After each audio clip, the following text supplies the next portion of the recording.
We have covered a lot of shocking stories, from a man who dug his own grave, a woman who lost 6 children in a day, to a man who has been living in a basket for 40 years and more, but none of them were like this.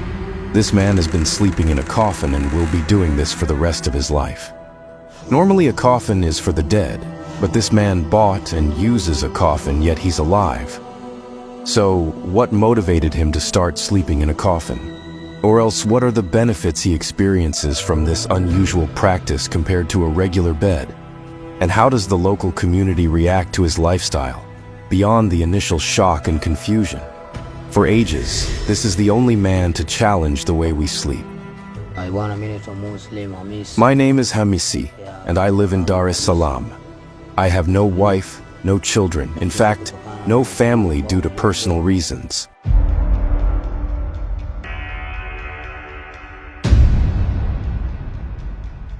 Hamisi believes he possesses extraordinary powers inherited from his parents, leading him to adhere to certain daily rituals and beliefs, but also makes sure that sleeping in a coffin has nothing to do with looking for riches, claiming that he was already rich with too many houses and other possessions before.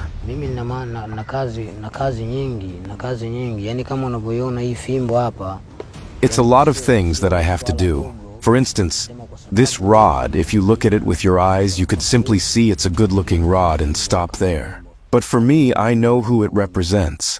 In fact, this is a person who supports me daily. People wonder why I don't marry despite having the means to support a family. So a few days ago, I wanted to make a family and met a woman who was willing to be my wife. I brought her here at home and told her more about myself. Everything was going well until I told her how I sleep in a coffin and how I'd need another coffin for her if we got married. And from there, it was a turn-off, and she immediately left scared.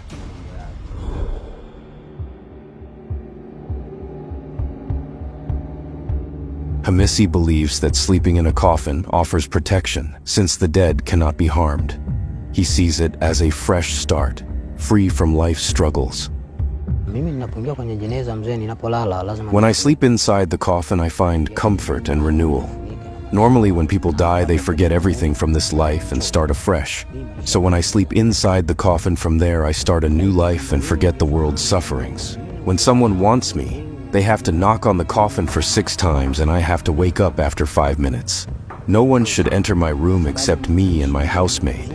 Even my friends never knew this until when one neighbor told it, and from there I started losing many friends who feared that I might be practicing witchcraft, and to be honest, it's not. Whatever I do is to have a good life.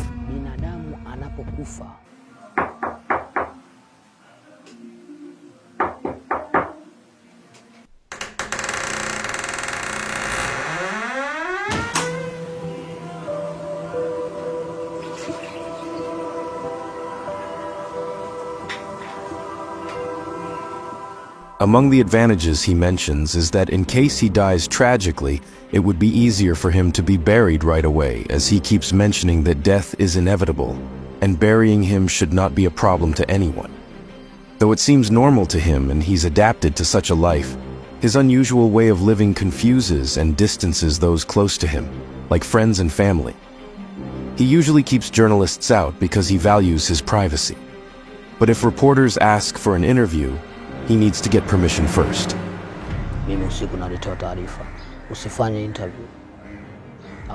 If I get a no, I'll tell you not to come after you've called me. But if I get a yes from the elders, then I'll welcome you. I don't know why, but they make sure I'm not just showing off, so I always need their approval before doing anything. In my room, there's a bed, but I've never slept on it. Instead, I step over it to get into my coffin. I keep the bed so that my coffin isn't directly on the floor, which would suggest someone is dead, but I'm alive. Simply put, I sleep above the floor, like floating. Ever seen that? Nobody else can do it. And you'll notice my coffin is shaped like a plane.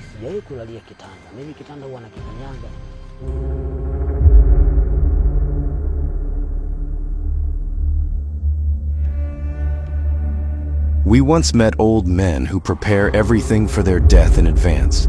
They plan their funeral, buy coffins, and even dig their own graves. But does he resemble these men in what he does? Na wakiufia wazee kwamba wana mali, alafu unakuta wana watoto. Some old men with belongings worry their children might struggle to pick the right coffins when they pass away, so they make those choices in advance. I respect that. Everyone should plan their life, as we all have goals and dreams. We shouldn't judge others for their choices. Like me, I sleep in a coffin and feel peaceful.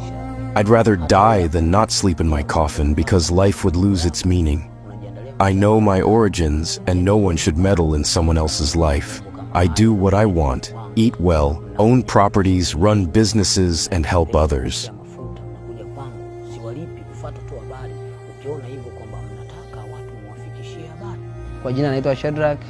My name is Shardak. I met Hamisi and worked with him, hence becoming friends, but rumors about him have always been circulating, saying that he might be practicing witchcraft and even sleeping in a coffin. Many times I asked him, hoping to get clear answers, but he always diverted and avoided my questions and then changed topics. But I later found it out, and it's unbelievable to think that one sleeps in a coffin. And on the other hand, we have to respect his decisions, though I don't support him.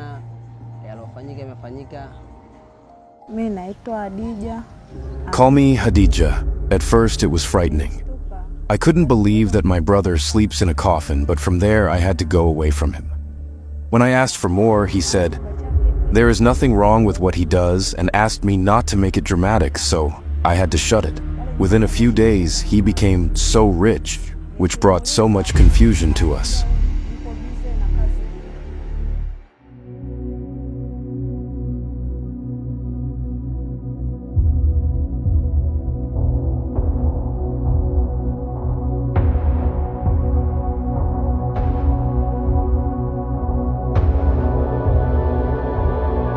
In this house, Hamisi lives with one person, his housemaid, who has to help him with cooking food and other home chores.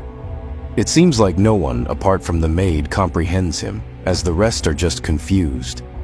Interestingly, the man owns a large house, which he calls a temple, yet he hasn't entered many of its rooms, leading one to wonder why he has such a big house in the first place.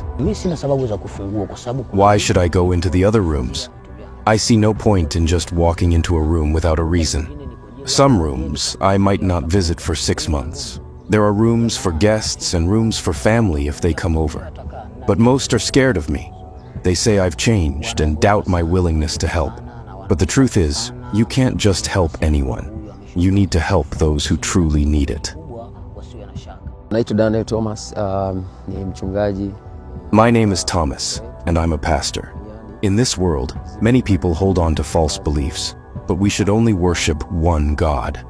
Some people look for quick ways to become rich, which usually leads to regret. They are often misled by evil spirits and start following them. I was surprised to learn about a man who believes sleeping in a coffin will give him a good life. He works like everyone else during the day, but at night, he follows certain rituals. As a pastor, I wonder why someone would choose this path when we traditionally sleep in beds and wake up in the morning thanks to God. I would advise young men to work harder in life and even endure pain, but also pray harder. I'm sure that by doing that, they will succeed in life.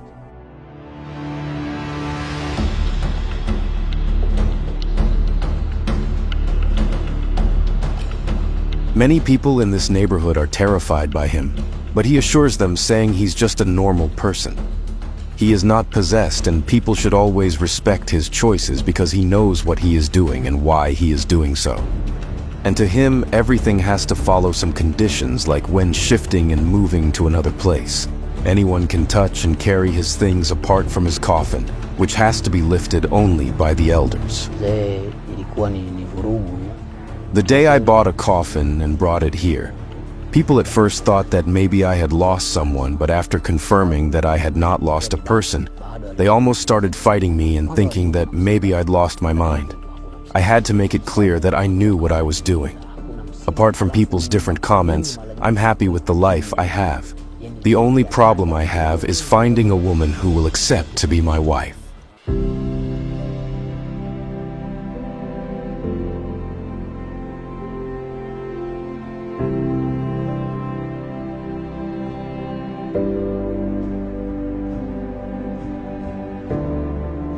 Hamisi concludes by saying his coffin is used when healing people, and so far he has healed plenty of those who come to him. All he does is let them sleep inside and wake up the next morning without any issues. He mainly gives this service to the sick, and according to him, it works like magic, but not everyone is convinced about this treatment method. Nitawaonyesha, lakini sio. Next time, I'll show you my spiritual temple and explain how I got these things. You'll also meet the elders who gave me this rod. I'm not trying to show off, I just want to share my story for your project, because you were curious about why I sleep in a coffin. I own this big house or temple, and there's an even bigger one in Bagamoyo and another one in the ocean. I'll take you there and give you a tour. But first, we need to become friends.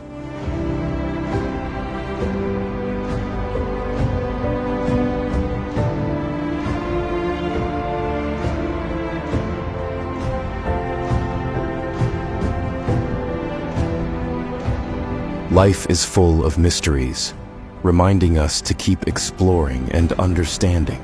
Hamisi's story is just one example of the world's endless wonders. As Albert Einstein once said, the most beautiful thing we can experience is the mysterious. Thank you for watching. I am Jordan Sullivan, and this is Afrimax English. Remember to subscribe.